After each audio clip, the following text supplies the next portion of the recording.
The driving force behind the creation of Meals on Wheels over half a century ago was a South Australian woman, Doris Taylor. Wheelchair-bound since the age of 16 after a childhood accident, but blessed with a brilliant mind and a keen capacity for organisation, Doris spent her adult life seeking ways to help those who needed support in society. "We are in the world to help each other," she would remind people as she went about her endless lobbying for improved conditions for the old, the frail and the underprivileged. From her own experience, she knew the value of independence, and she felt very strongly that older people should remain in their homes for as long as possible. Providing at least one good meal a day was critical to make this happen. In late 1953, Doris began her lobbying efforts, and in December of that year, she received endorsement at a public meeting for a service to home-deliver meals. This humble Nissen hut, donated by the Lemessurier family and made available by Port Adelaide Council, became the first Meals on Wheels kitchen in South Australia. Despite no running water and nothing more than a gas stove, a table and an ice chest, the first delivery of 8 meals was made on the 8th of August 1954 with the help of 11 volunteers.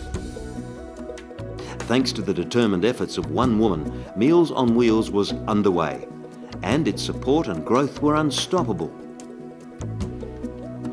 The second kitchen opened in suburban Norwood the following year in 1955, and the first country kitchen was established in 1962 in Mount Gambier.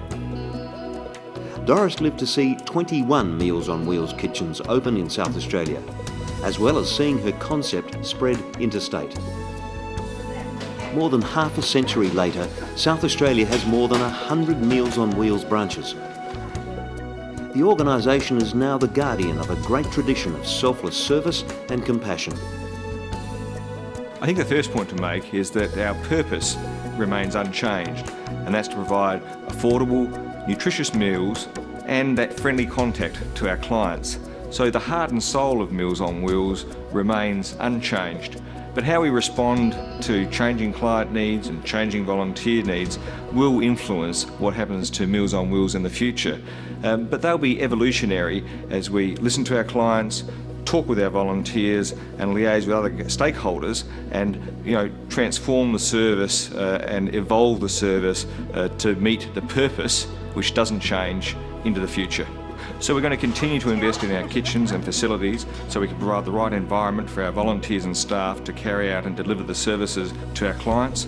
We'll continue to listen to our clients through surveys and questionnaires to find out how their needs are changing, and we'll continue to do our own research and inquiry to make sure that we have a service fit for purpose into the future. But equally, there will be challenges out there as the population ages, as new people come in and have different aspirations, as families and other circumstances change. We will have to respond to that. But I think a lot of those things are in fact predictable.